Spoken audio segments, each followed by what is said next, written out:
Uke ukiwa wazi sana huwezi kuifinyia kwa ina. Inatoka. Boy inatoka. Kwa unazibia na chupi ama? Uzibi na chupi. Ni uke wako mwenyewe. Jamani ni kungwe dume. Alo. Jomoni mumone. Kipo kwa magume gume ya mapenzi. Kungwe dume. Utajifunza mengi si utani. Utafurahia. Si utani. Utajivunia. Kungwi huyo, kungwi huyo. Kungwi dume kwa mafunzo yake. Kungwi huyo, kungwi huyo. Masomo yake. Kungwi huyo, kungwi huyo. Kungwi huyo, kungwi huyo. Na uhali kina ni mpenzi mtazamaji wa kipindi cha Kungwi. Karibu tena katika kipindi chako pendwa cha Kungwi. Ungana na mimi kama kawaida Kungwi Sinaga Bambamba, Kungwi wa kimataifa. Leo tutajifunza mambo mengi sana. Kikubwa tukusitoke kwenye channel yako pendwa. Usisahau kusubscribe. Karibu sana. Jamani ni kungwe dume. Alo. Jomoni mumone. Kipo kwa magume gume ya mapenzi. Kungwe dume. Utajifunza mengi si utani. Utafurahia. Si utani. Utajivunia.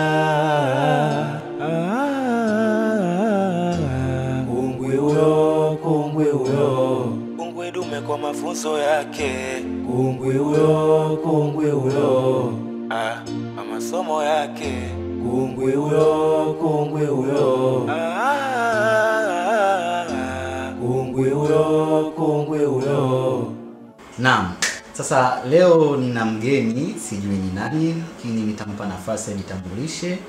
Na karibu sana. Asante. Watu wanataka kukufahamu wewe ni nani, kwa nini upo hapa, una kipi ambacho umekileta ili tuweze kujifunza kwa pamoja. Nashukuru. Kwa majina naitwa Miono. Ni mgeni wenu leo katika channel ya Kungwi. Ni mgeni. Na anaitwa Miono, ni mgeni katika channel ya Kungwi. Lakini nina imani ujio wake haukuja hivi. Sasa kabla ya kuanza na topic, ningependa tuanze kujibu maswali ya watu ambao mara nyingi wanaulizaga. Haya, huyu anasema Kungwi, naomba uniambie, je, kuna ulazima wa kuwa na kisosi chumbani? Hivi kuna ulazima wa kuwa na kisosi? Ulazima wa kuwa na kisosi chumbani ni upo. Na si kisosi. Ndio. Hebu tudadavulie. Kuna takiwa kuwepo na kisosi, kuwepo na leso 2, chupa ya chai ikiwe na maji ya uvuguvugu, na sahani nyingine ya udongo iwepo ina tende, ya asali. Hivyo vyote vinatumika kwenye nini hasa? Sana kwenye maandalizi ya mwanzama mwenza wako, ama naweza nikasema mumeo. Ndio vingi vinatumika kwenye kuandaa mumeo. Na si hivyo tu, ni vingi. Tukizungumzia swala la maandalizi, tunazungumzia swala lilokuwa lina upana zaidi. Ndio. Na wengi waka wanaandaa, lakini mwanaume hanaga maandalizi makubwa. Kuna kuaga na maandalizi makubwa kwa mwanaume. Kumwandaa mkeo? Kumwandaa mkeo. Hapo pia, kwa sababu mwanaume pia hatakiwi akae tu hivi. Na pia hatakiwi tu kuja tu from nowhere kwamba wewe ndo mke wangu basi ndio hivyo mama shura nini. Haipo hivyo. Sasa kati ya mwanamke na mwanaume, nani anafaa kuandaliwa zaidi? Mwanaume ndo anatakiwa kuandaliwa zaidi. Sio mwanamke. Si sana. Kwa nini? Wakati mwanaume hanaga sehemu nyingi sana za kuhamasisha kuliko mwanamke. Unajua kuna changamoto kubwa, wanawake siku hizi waga wanakawia sana kufika kileleni. Sasa ili aweze kufika kileleni ni lazima wewe mwanaume umuandae zaidi. Sasa Miono anasema mwanaume anatakiwa aandaliwe zaidi. Hebu adadavue zaidi. Kwanza kabisa mwanamume anaporudi nyumbani, unaweza ukawa ushaandaa vitu vyako, kila kitu tayari chumbani, chumba umejipamba vizuri. Kuna kama msimu huu tulikuwa nao sasa hivi ni msimu wa mvua. Kuna hali fulani, kuna mvuke chumbani. Ule mvuke kwamba unaleta harufu mbaya. Kwa hiyo unatakiwa chumba chako ukiandae, uweke udi nini na hivyo vifaa vikiwepo. Akishafika mumeo, kafika. Ameshamaliza kula kile chakula jumuiya ama wewe na mumeo, basi unatakiwa pale mtakapoanza, kabla mjapanda kule 6 kwa 6, chumbani kwako kunatakiwa kuwe na msala. Msala na maanisha mkeka wa kizamani. Ila siku hizi tuna utandawazi, kuna mabusati, unaweza kumtamkia tu kanga tupo, lakini sana inatakiwa mkeka wa kizamani wa kusuka kwa mvuto. Ndio unapata Kwa kushika pale, kuna simu lako pembeni, upo na maneno laini, umevaa kanga nyepesi kama hii nyepesi. Unamwandaa mumeo, unamlaza, unaongea maneno mazuri, unaanza kumsinga huku kukimpa pole na kazi zilizotoka nazo mchana kutwa. After hapo ukishamaliza kumsinga, utaenda naye bafuni. Sijajua sasa aidha kuna bafu la ndani ya chumba ama nje ya chumba. Kama ni nyumba ambayo mpo peke yenu, basi mnaweza mkaenda mkaoga na mkarudi. Baada ya kurudi sasa mnavyohitajika hiyo visosi, tende zikiwepo, maji ya moto pamoja na hiyo asali. Hapo umezungumzia baadhi ya maandalizi kwa mwanaume. Kwa mwanamke maandalizi yake hapo. Kwa mwanamke pia hususan kama inategemea mwanamke wako ama mke wako anahitaji nini zaidi kutoka kwako, hususan kwenye masuala ya maandalizi. Masuala ya maandalizi kwa mwanamke, umeshauri nyumbani, mmeshapokeana, mkeo kakwambia kachoka, unaanza kwa kumasa, unatumia mafuta ya nazi ama mafuta ya masaji yenyewe yasikosekane na mafuta ya karafuu ama mafuta ya chai. Wengi mchaichai mnaotumia kama chai, lakini mchaichai pia unatengenezewa mafuta na mafuta yake ni mazuri tu kwa afya na miili yetu sisi mwanamke ama mwanamume. Sadakta, usimalize maneno. Nyuno anasema hata mchaichai unaweza kutengenezea mafuta, ingawa wengi sana wanatumia kwenye swala zima la matumizi ya chai. Haya, huyu anasema kumdume maji ya uhalidi ni maji ya aina gani? Hebu tuambie, maji ya uhalidi ni maji ya aina gani? Maji ya uhalidi ni maji ya aina gani? Maji ya uhalidi ni maji ambayo yalikuwa yametuama, ambayo labda umeweka kwenye chombo special na ikiwepo na vifahamine kongwe dume ninavyofahamini. Sawa.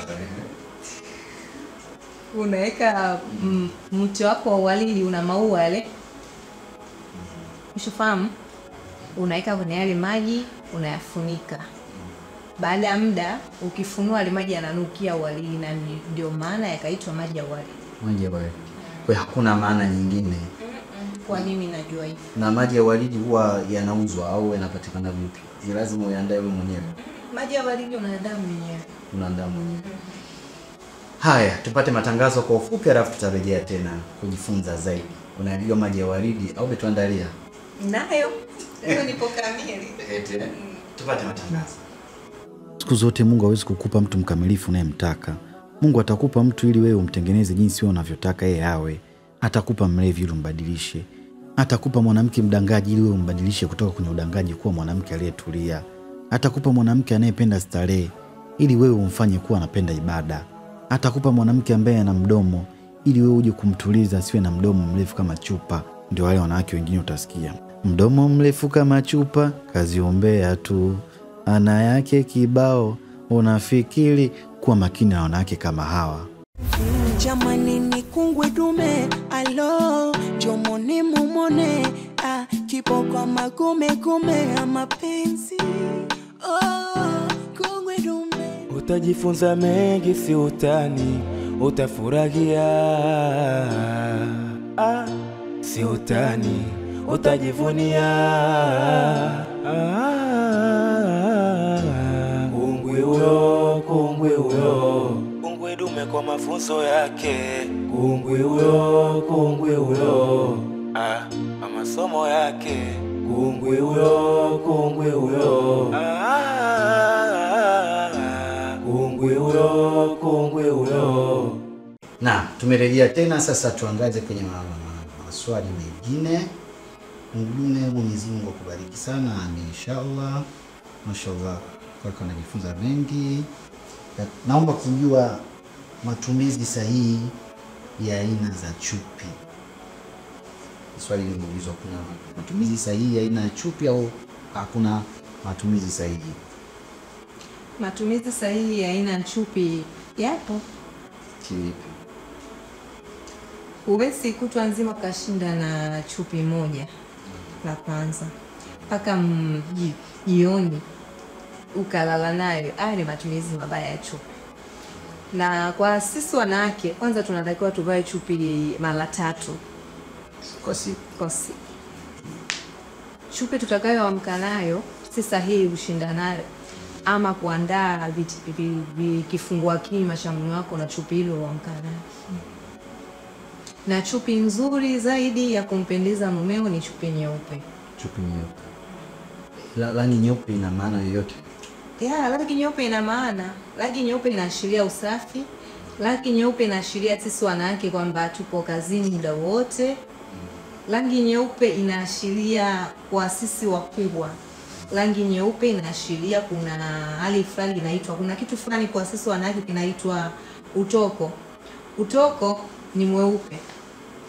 Na utoko kwa sisi wanawake tunatokwa tu.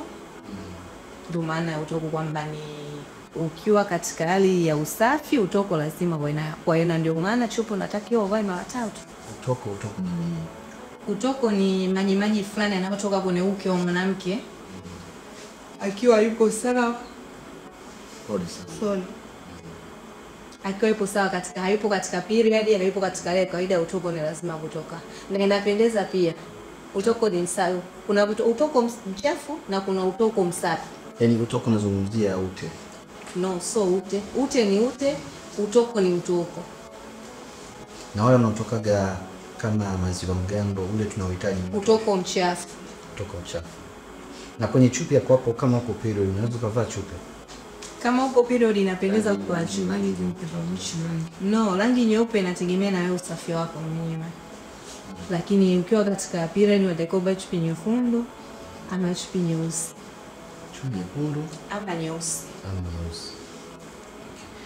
Ila ipenzi mtazamaji, ukiwa uko period na unashauriwa uvae chupi rangi nyekundu ama rangi nyeusi, ambazo rangi nyeusi zinaashiria kwamba rangi nyeusi inaashiria kwamba upo sawa, na rangi nyeusi ni maavuzi. Naweza nikasema kwamba yana mechi kwamba ile rangi inaficha uchafu, japokuwa si sana, maana weusi na ukizidi sana unakuwa weusi zaidi. Ya chupi nyeusi lakini nyeusi zaidi, kwa inakuwa ni chupi ambayo imechanganyika na uchafu. Haya, twende kwenye maswali. Wewe nauliza, naomba kujua utofauti wa kinembe na kisimi.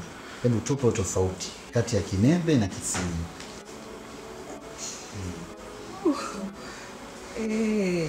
Utofauti kati ya kinembe na kisimi. Kungwe, hilo naomba ujibu. Ni swali, tofauti kati ya kinembe na kisimi.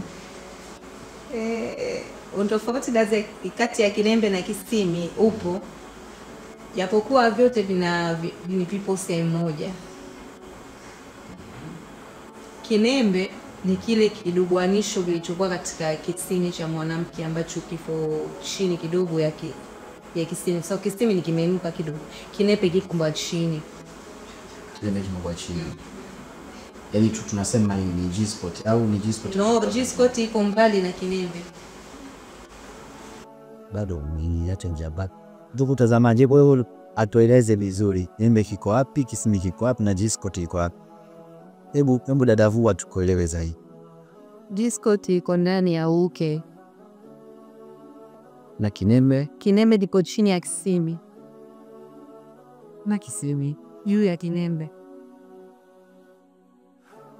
Haya mpenzi, nafikiri umepata maana ama utofauti kwa hiyo swali lako ambalo maswali ni mengi, nitashindwa kuwasilisha maswali yote, lakini pia tuje upande wa live TikTok na maswali pia tusome maswali ya hapa. Haya, kama nasema jamani, mimi wanangu wakojoi hata atombe vipi au kakumia mkomo. Inategemea na maandalizi ya umondari. Kwa kuwa siku hizi wanaume wengi hawapendi neno hapo ni faster sana. Ti wanaume wote ambao kwamba wanaweza yani wananiwekesha pasipo kutuwezesha sisi. Kwa hiyo wewe mwanamke unatakiwa ufanye vya kufanya mpaka maneno yako akojoe. Unatakiwa afanye vya kufanya mpaka maneno yake akojoe. Hakuna mwanamume asipokojoa. Mkiwa wote katika site moja, wote mpo romantic zaidi, lazima akojoe. Mwanamume hana ujanja kwa mwanamke. Mwanamume ana ujanja kwa mwanamke. Na kuna wanawake wako wanachelewa sana kukojoa. Inakuwa sababu ni nini? Wako wanawake wanaochelewa kukojoa ni kwa sababu ya kwamba kutokana hana hisia na anayefanya naye. Ana hisia naye, wenda akafuata kitu tu. Kwa sababu mwanamke una uwezo wa kukojoa kabla hujanyekiliwa. Yaani tendo alijaanza au unaweza ukakojoa hata mara 6. Mara 6. Unakuwa kukojoaje mtu kaelewa kidogo? Unakojoaje? Kwa nini usikojoe sasa? Yaani kwa nini usikojoe? Wakati uliokuwa naye uko naye romantic, uliokuwa naye unampenda, uliokuwa naye anakuvutia. Kwa nini usikojoe? Hususan mimi nakojoa sana tu nitakapokuwa sehemu na mume wako, kwa sababu ni tunapendana, tunaishi salama, tunaaminiana. Kwa hiyo mwanamke kukojoa kabla ya tendo ni muhimu, na ni lazima mwanamke aliyekuwa tayari na lile tendo kukojoa kabla ya tendo. Jamani, unaweza kukojoa hata mara 6. Hii ni tofauti na mwanaume kukojoa mara 6. Mwanaume anaweza kukojoa mara 6. Mwanamume anaweza kukojoa mara 6, inategemea labda kwa siku nzima. Kwa siku nzima? Si kwa siku moja. Siku nzima anakojoa, ina maana asubuhi mchana yeye anakojoa hapo. Lazima kukojoa hizo mara 6, lakini mimi naweza kukojoa kabla ya tendo ndani ya mara 6 na nikaja kukojoa la 7 ikiwa ndo nishaanza tendo. Haya, huyu anasema mkiona huyo anayekojoa mara 6 basi hana madeni. Ukiwa na madeni na maana hukojoi. Ukiwa na madeni huwezi kuwa na hisia, jamani, tusidanganyane. Mimi pia ni mmoja wapo wa madeni. Ukiwa na madeni huwezi kukojoa, ila pia inategemea na muda gani au mkojoa. Kukojoa kuna muda. Sasa ukiwa na madeni mchana, ushaanza watu hapo, mama shula kaja kugonga, anadai pesa mchezo, kaushadamu anakupigia simu kila wakati, anataka pesa hapo, unafikiri utakojoa? Haya, huyu anasema habari nzuri. Hivi kukojoa ni kuloa sana au kuna tofauti? Kukojoa si kuloa sana. Kukojoa mnyevu mwingi sana kwa mwanamke. Mnyevu. Achana ute fulani unatoka kama sila mtoto mchanga ama mafua yanayoanza kwa mtu mzima. Achana na yale mafua ambayo yachaiva. Ndio mikojo. Haya, kukojoa ni hali ya unyevu ambao unyevu wa joto. Hapana, nasema unyevu wa joto. Haya, kukojoa ni hali ya unyevu. Sasa tupate matangazo halafu turudi tena tuingie kwenye topiki ya leo. Je, wewe mpenzi wako, mume wako anakukojoza mara 6 au ndio unapata unyevu? Stop. Jamani ni kungwe dume, alo jomoni mumone, kipo kwa magume ya mapenzi. Kungwe dume, utajifunza mengi, si utani, utafurahia. Si utani, utajivunia. Kungwe huyo, kungwe dume kwa mafunzo yake. Kungwe huyo, masomo yake. Kungwe huyo,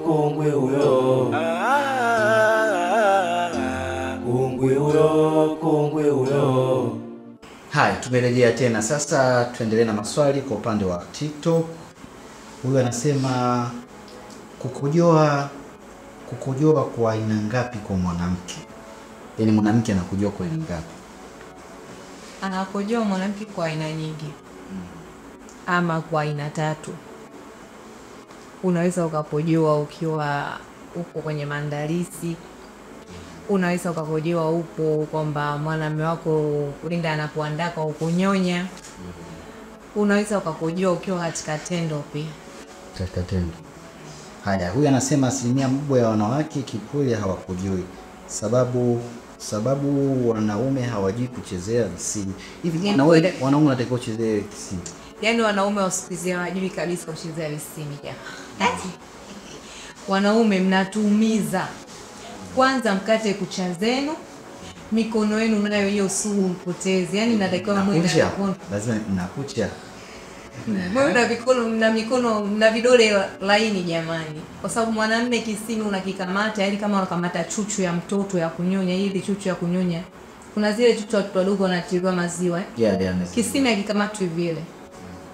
Sasa wanaume natakiwa anyonye kisimi au anyonye ile shimo? Anyonye kisimi, sio shimo. Yaani shimo apitie tu kutia ulimi, lakini atakiwa anyonye kisimi.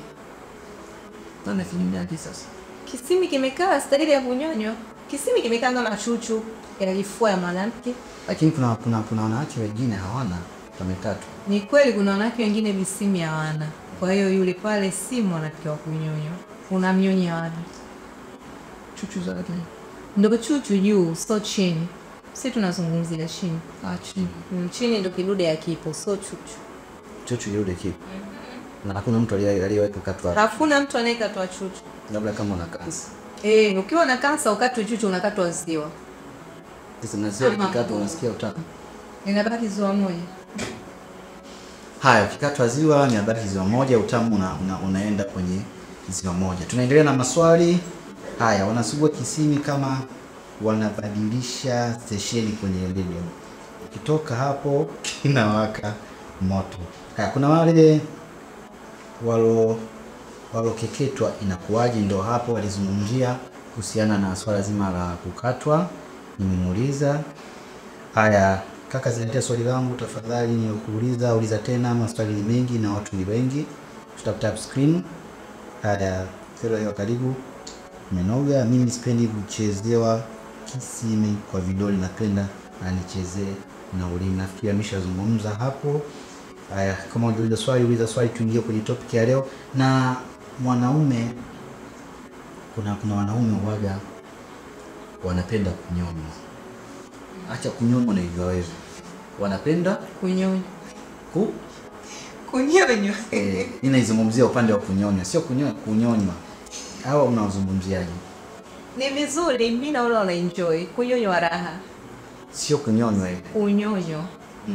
Kunyonywa. Kunyonywa. Sio kunyonya. Kunyonywa raha. Ushe kumfanyia mpenzi wako. Sana. Yaani mimi kinyonya napitiliza. Usiombe. Mimi kinyonya napitiliza. Usisemu hata utaki mimi na nyonya. Haya, tupate matangazo kwa ufupi. Sema ambao utaki kunyonywa, utanyonywa. Tutarejea tena. Jamani ni kungwe dume, alo jomoni mumone, kipo kwa magume ya mapenzi. Kungwe dume. Utajifunza mengi si utani, utafurahia. Si utani, utajivunia.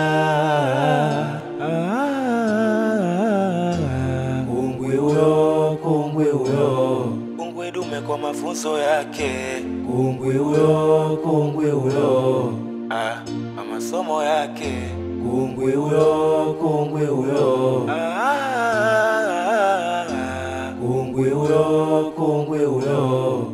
Naam, tumerejea tena. Mambo ni moto, mambo ni bulbul. Sasa twende kwenye maswali ya mwisho. Haya, huyu anasema tufundishe jinsi ya kutoa maji. Kuna mtu anataka nikamfanyie shakizi jeuri sana na mvua hizi. Sasa huyu anamaanisha kwenye katelero. Yaani fundishe namna ya katelero. Kila mwanamke ana maji, lakini namna ya kutoka kuyatumia au kujua kuyatoa hayo maji. Anataka, yani kwa yeye anataka maji kutoka yatoke yaone juu, maji kutoka yatoke yaloeshe godoro, anataka maji yatoke vipi? Yaani anachokitaka nimemwelewa ni kama Katerero, kwamba nataka Katerero. Nikisema Katerero utakuwa umenielewa. Labda hujanielewa. Katerero hujanielewa. Katerero ni ile hali ya mwanamke anabrashiwa alafu anatoka maji. Basi ndipo pia nilikokuwa nasema sikujua wewe umetafsiri. Sawa, twende nao. Haya. Nimesema Umfundishe namna ya kutoa maji. Anataka yeye atoe maji kwa mwanamume wake, si ndio? Kwa mwanamke wake. Kwa mwanamke wake. Yani bro, unafeli wapi? Mbona mwanamke rahisi sana kumtoa maji? Tena rahisi, na yanatoka kama bomba la mvua sometimes, na sometimes unatoka kidogo.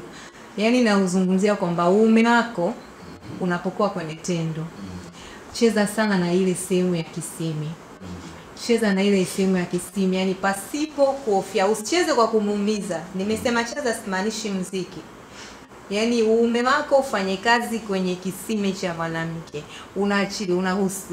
Una brush kisimi, unaingiza. Una brush kisimi, unaingiza. After hapo maji waambie tu blush, una blush vipi? Usije kumwambia mtu kublush akaja na dodoki pale. Anafanya alafu anachukua dodoki. No.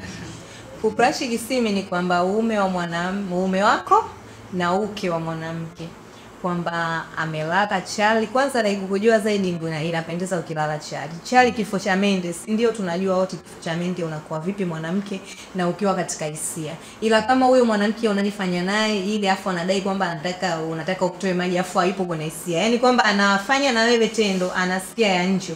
So kweli wewe kumtoa maji. Kwa sababu pale unatakiwa ufanye lile tukio hata kelele ya nje usikie. Yaani wewe mwenyewe sometimes unaongea vitu afu ukija kuuliza unashangaa, mimi nimeongea saa ngapi chiki? Yaani mimi nimekwambia saa ngapi? Ile nyumba ya baba ile kodi kachukua wewe. Yaani hii haina tofauti na yule mwanaume anayefinyiwa kwa ndani. Haya, Ibra, nikifunga ndoa nitakuita ukundu wangu, karibu sana.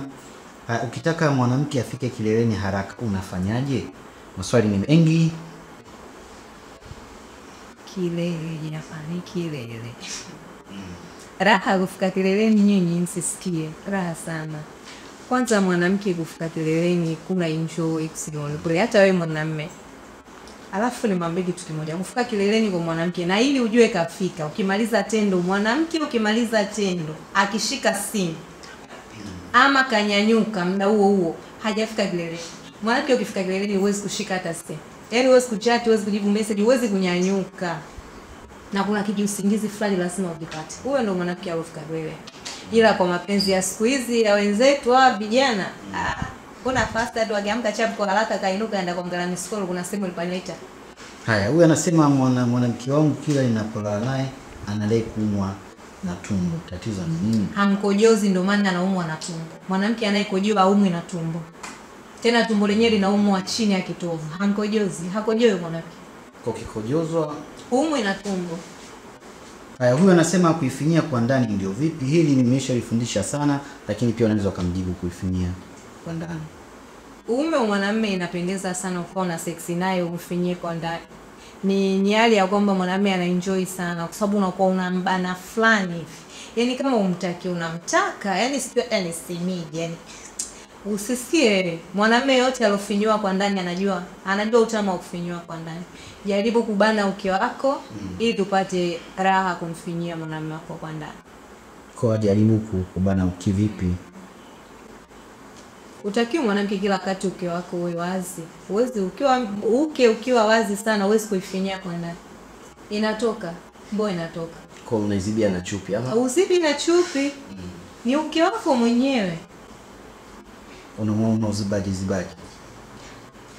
Kungu nikifanya na vitendo. Haya, tupate matangazo kwa ufupi alafu atarudi kufanya na vitendo. Usitoke. Lakini pia nakukumbusha kujiunga na group langu. Kama unataka kujiunga na group langu, kuna namba hizo hapo chini zinapita. Chukua ni check WhatsApp, nitakupa utaratibu. Utajiunga na group langu. Kubwa zaidi, najua unaelimika na burudika. Basi usisahau kusubscribe Mambo na Retail. Enjoy.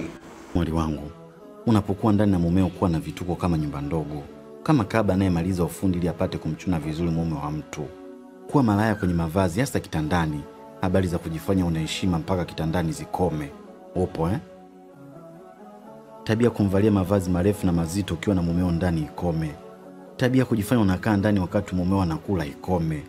Sio baba yako ili kusema unamheshimu na kaa mbali naye. Mumeo akila kaa pembeni yake mchokoze kimapenzi.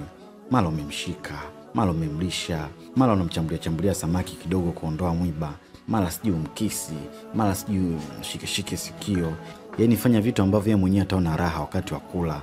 Na nikwambie tu, usikubali hata siku moja mumeo akiwa anakula tu kwa mikono yake yeye mwenyewe. Chukua mkono wako mlishe hata matonge 3, mkisi alafu muache aendelee kula. Jamani ni kungwe dume alo jomoni mumone kipo kwa magume ya mapenzi kungwe dume. Utajifunza mengi si utani, utafurahia si utani, utajivunia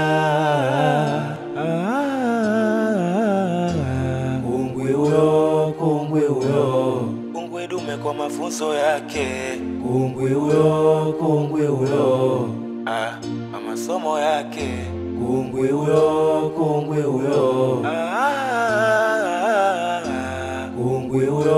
kungwe huyo. Haya, tumerejea tena. Leo ni mwendo wa vitendo. Haya, lakini najua hawezi kufanya vitendo. Malizie maswali ya mwisho. Namba za kungwe tuzioni. Bonyeza hapo kwenye live yako, kuna simba imeandikwa service.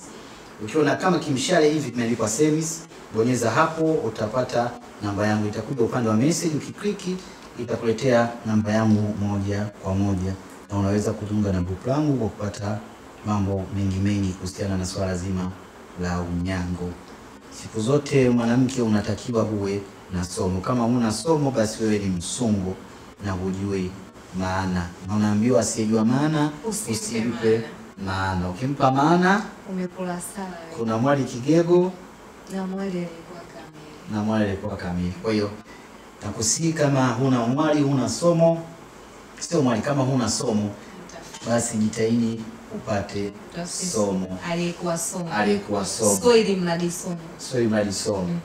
Kwa sababu kuna somo na kuna mradi somo. Somo na mradi somo ni watu namna gani? Ni watu wawili tofauti. Kivipi? Somo aliyobobea mafunzo na aliyebobea vitendo, na anayefundisha mwali kwa kutumia vitendo, na aliyekuwa mradi somo, kwa sababu mradi somo hajui, ila anasikia na yeye anakuja kufanya. Kwani sawa basi. Hebu sasa tuonyeshe mfano. Wewe ndio somo. Kuna kuimba, kucheza nini? Usomo wako, hebu tuonyeshe wewe usomo wako. Kuna zile nyimbo za unyagoni, hata nyimbo moja tu. Au hata kiendo kimoja.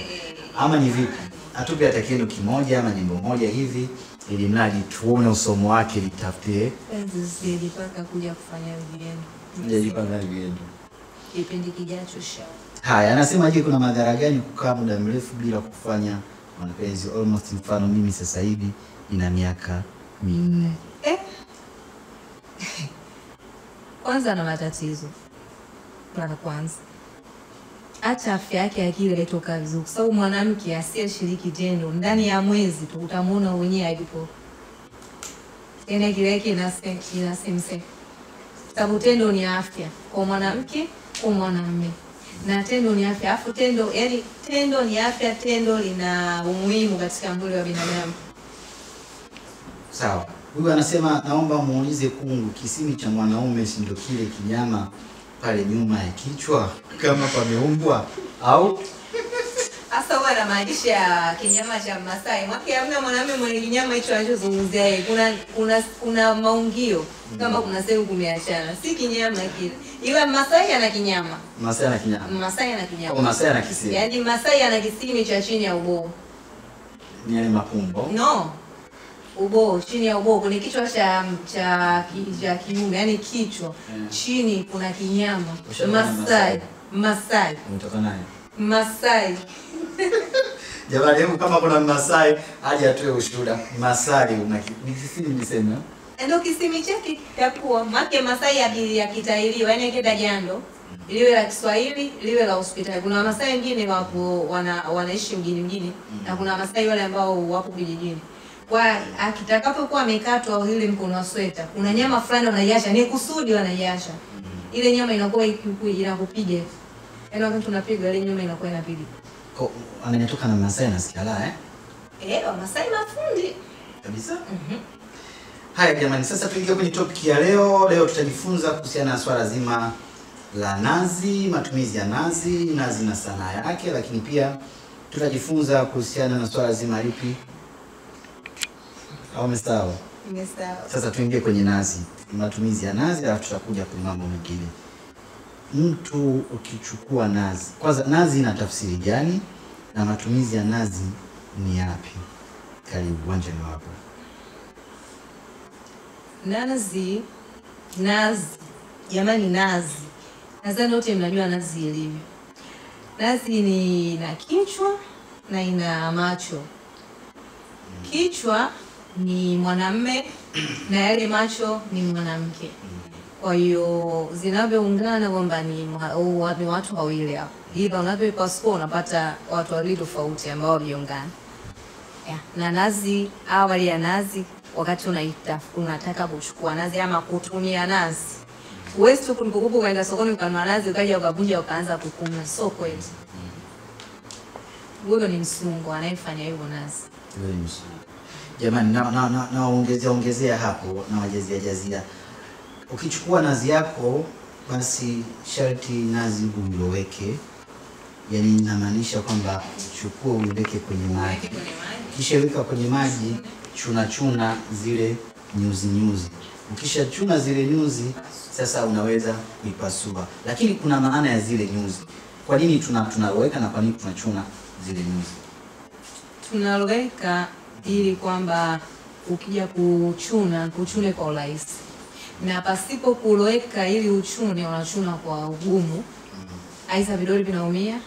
Na hata nazi pia inaumia japokuwa katika mikono yako. Unamaanisha sawa kama uke wa mwanamke ikiwa bado hajanyolewa mavuzi na wakati ameshanyolewa mavuzi.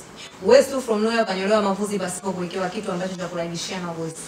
Inamaanisha kwa wale walionyolewa wanajua na maanisha nini. Okay. Na kwenye kuvunja nazi, ukishavunja nazi ina maji. Maji ya nazi mawili unaweza kuweka pembeni ama utatumia nazi maji hayo katika chombo kisafi. Na nazi haikunwi hivi. Nazi wanataka ukunwe hivi. Hebu tuonyeshe nazi wanakuna. Tukupishe kidogo tuonyeshe nazi inakunwa. Angalia tusikae. Nikupishe hapa. Hapana.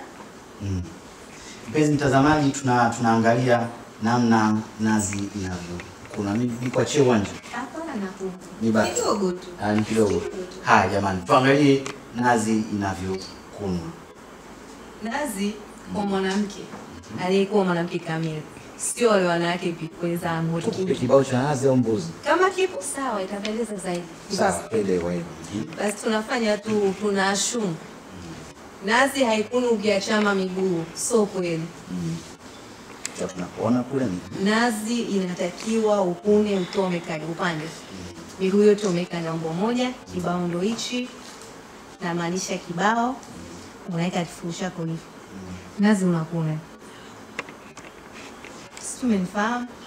Na sisi mnaniona na mnanisikia pia. So nazi unakuna. Nazi haikuni hivi jamani. Sasa na wakati unakuna nazi vidole vinakuaje? Kuna nazi? No. Ndio maana nikasema ukikaa hivi lazima ukune hivi. Kwa sharti ukae upande. Ukishatoka kuna nguvu fulani ya mikono pia ushatoka. Tupasi imekuku unaimba hivyo wakati unakuna. Tuna ile nyimbo kuna na hebu upende tupe raha kidogo. Unakuna nazi. Unataka nini? Hapa nimekuiva siwezi kitu nikaa tunakuna nazi. Kwa utulivu. Wewe yako na nini? Tunakula nazi ya mara. Taratibu.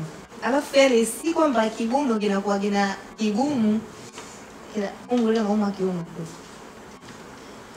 Kwa yale tunakuna taratibu. Nataka kustone kuna huku naimba.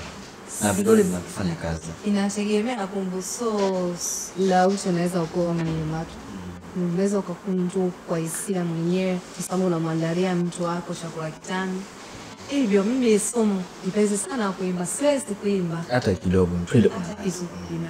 Kuna nasi ndani nderego, kuna nasi, kuna nasi ngepaji sijui ofisa jamani, jamani, sijui kuimba. Mkuna na mkunaji anayesikia rani nani? Mkuna na mkunaji anayesikia rani nani? muona raha. Muona raha.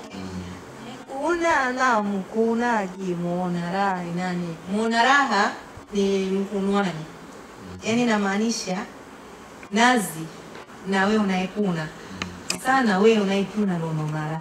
Ano anayekuna hadi nazi inaona raha na nazi inatoka nyepesi sana. Si nazi hivi. Yaani hata kama umekaa hivi, kuna wengine pia wamekaa hivi lakini wanakuna hivi. Yaani hivyo sope. Kwa hiyo nazi unakuna taratibu. Yaani unakuna kwa madaha.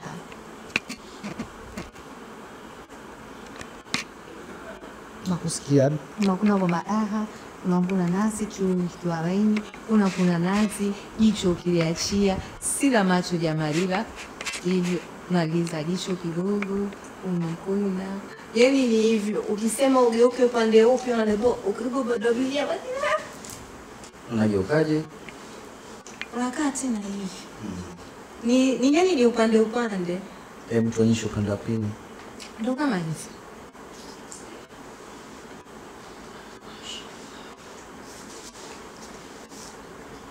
Unakuna nazi. Ndio upande wa pili. Upande wa pili wa nazi. Haya jamani, natamani tuendelee lakini muda unanitupa mkono. Tukutane kipindi kijacho, bado atakuja kumalizia namna kuna nazi na kuna vitu vingine tujamalizia. Pia kongwe ni neno moja la kumalizia. Kuna wanawake wa siku hizi hawapendi kutembea na kanga. Yaani kwamba kanga wao hawaelewi maana ya kanga, lakini kwa mtoto wa kike unatakiwa unapoenda pombote uwe na kanga hizo doti ama upande. Tena kanga nyepesi. Wengi wenu mnatumia kwamba nini ile wani donaite wax sijui wax, kuna ile tissue fulani inakuwa ina majimaji. Wanawake wengi mnatumia vile. So kweli jamani, sio mwanamke unatoka nyumbani kwenu unaenda mpaka kwa mtu wako, ama unatoka nyumbani kwenu unaenda sehemu yoyote kutembea kubebi kanga ufika kule unaomba kanga. Sio vizuri jamani. Tuwe na uelewa wa kanga. Kanga ina maana gani? Kipindi kijacho tutakuja kuelezea kanga nyepesi ina uzoefu gani. Kipindi kijacho inshallah tutaelezea. Haya, mimi sina la ziada, nikutakie usikivu mwema, nikutakie elimu njema ambayo umeweza kujifunza hapa, lakini usisahau kusubscribe. Pia kwa wale wanataka kujiunga na group langu, karibu sana, namba hizo hapo. Njoo ujifunze mambo mengi hususan katika issue nzima ya unyama. Sina la zaidi, alamsiki, bye bye. Jamani ni kungwe dume, alo jomoni mumone, kipo kwa magume ya mapenzi. Kungwe dume, utajifunza mengi, si utani, utafurahia. Si utani, utajivunia. Kungwe huyo, kungwe huyo, kungwe dume kwa mafunzo yake. Kungwe huyo, kungwe huyo, kwa masomo yake. Kungwe huyo, kungwe huyo, kungwe huyo, kungwe huyo.